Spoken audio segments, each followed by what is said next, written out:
What is up, you guys? Razor here, and I have a 16 kill, 5200 damage gameplay for you guys, and it specifically demonstrates why Gibraltar is the best legend to drop super high damage games.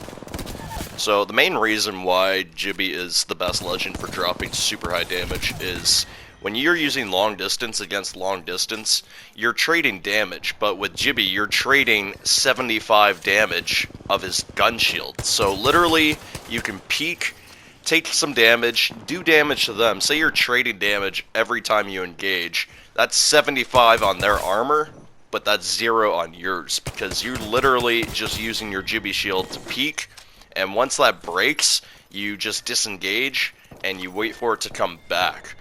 Or you can just peek again and heal up, because you can just do that non-stop in long-distance fights to the point where it almost gets annoying. But if you're going for 4K badges, definitely go for Gibby, because I have never had such an easy time dropping high damage with a legend. Because usually you gotta heal up, you run out of heals, and then you gotta scramble. But with this monster, there's none of that. You're literally just regenerating gun shield after gun shield, and it comes back pretty quick. It's actually really OP. My opinion, it should be based on your armor. So say you had a white shield, it should only give you 25, blue being 50, and then a purple shield giving you 75. So at least there's a bit of RNG involved with this overpoweredness, and I feel like that would just even it out a little bit if they're not going to change the state of Gibraltar, because everybody knows he is probably one of the hardest legends to 1v1 up close as well. Him being almost 300 HP if you count as fortified. So that is why he is super easy to drop 4Ks. So when you take his shield and you add that in with his bubble on heights where there aren't very much cover, you're making him probably the best long distance fighter in the game, because if you don't have cover and the enemy has some nasty head glitches, it doesn't really matter if you have your bubble, because you can use his shield, peek out of his bubble, and you're basically never taking damage if you use it properly. So having that bubble, just engaging in little peek fights with the G7 is gonna bring your damage up so high, because you're not actually gonna finish them. Even if you knock the opponents, they're just gonna get rezzed and they're gonna heal up, and if they all have purple shield, you can do almost 2,000 damage in one fight.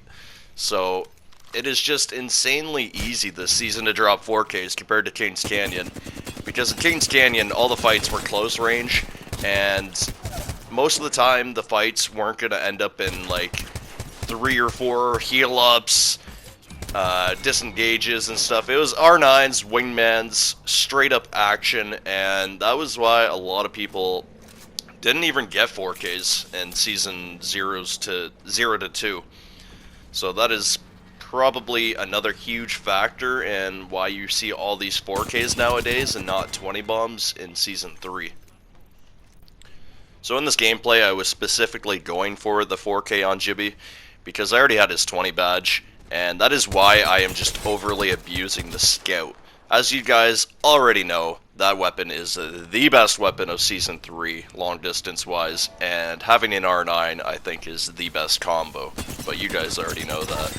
And this is why I'm overly thirsting pretty much every opponent, because thirst damage does count now, and it wasn't a bug. They actually implemented that into the game around the end of Season 2, I want to say. And this is where I get knocked, because I got thirsty on that Wraith. Didn't have a chance to get that full health back, and pretty much my random saved this gameplay. Really happy that they did that, but I felt super bad because we ended up getting third-partied, and I had to disengage because I was low. I was already disengaging to go heal up, but it was pretty much perfect, because when I did that, the other team showed up on the tracks, and my team goes down. But if you pay attention to the ring, I only had 30 seconds left to get out of there, and pretty much I had to leave them behind immediately after they saved my game, so I felt really bad, but if they stuck around, they would have got the free dub, and at the end of the day, that's what it's all about. Especially when you're playing ranked, you know that you want your teammates to leave you sometimes when you know you're pretty much screwed.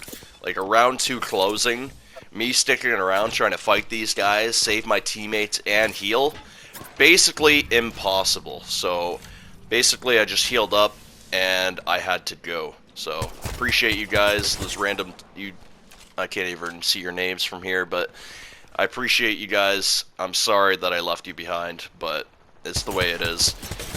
That's Apex Legends. That's Battle Royales. Storm's gonna burn.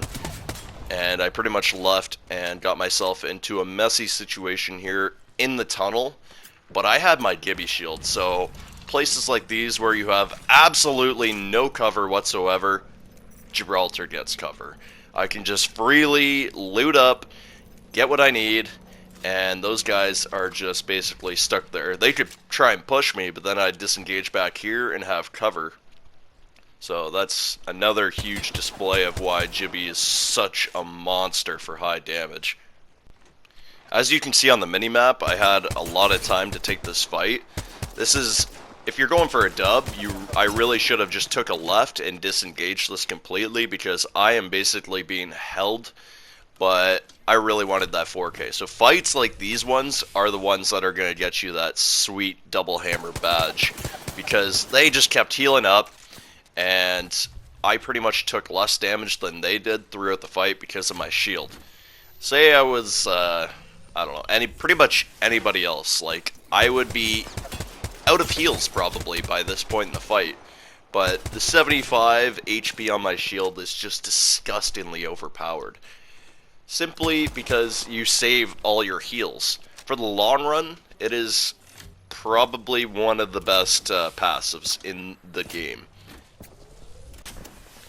So at this point in the fight, I realized that I need to go, and this displays why Gibby's ult isn't just OP for hurting people, but it's also really good for disengaging. The way I used it here reminds me of Bangalore's ult. Like, you'll see so many people say that Bangalore's ult is needs to be buffed, but I don't really think those people know how to specifically use her ult. Like, her ult isn't meant to be offensive, it's meant to be defensive, to the point where you can make your enemies get pushed back and you can disengage or reposition. That is how these ults are meant to be used. But Gibby's ult is so strong that you can use it offensively or defensively, making his ult one of the best ults in the game. And I searched around for this poor casuals team, but she was literally off on her own world, in her own world, just vibing. And right here, this is where you really need to reposition in this circle. And I picked the right building. The circle literally ends on me. So I know there's 2 teams left, and I'm hoping that they engage each other and not just jump on me and double team me. And I are really fortunate here, and they don't do that. So basically this is where the game ends, and I pick off my last 1,000 plus damage with the G7. So this is what I was talking about earlier, how some positions don't have that much cover, but with your Gibby shield you put cover wherever you want. And I get pretty fortunate here. The last 2 teams fight each other. I got onto the back side of the ring where you always want to be, and I pretty much just picked them off over and over and over again. So, hope I displayed pretty well how you can get that 4K badge for yourself and why Gibby is the best legend to do so. If you enjoy the content, learned anything new, please feel free to leave a like and a subscription. It really helps. I'm almost at 3,000 subscribers. Really appreciate that, guys. And I will see you guys in the next video. Peace.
I really even try, but I'm different.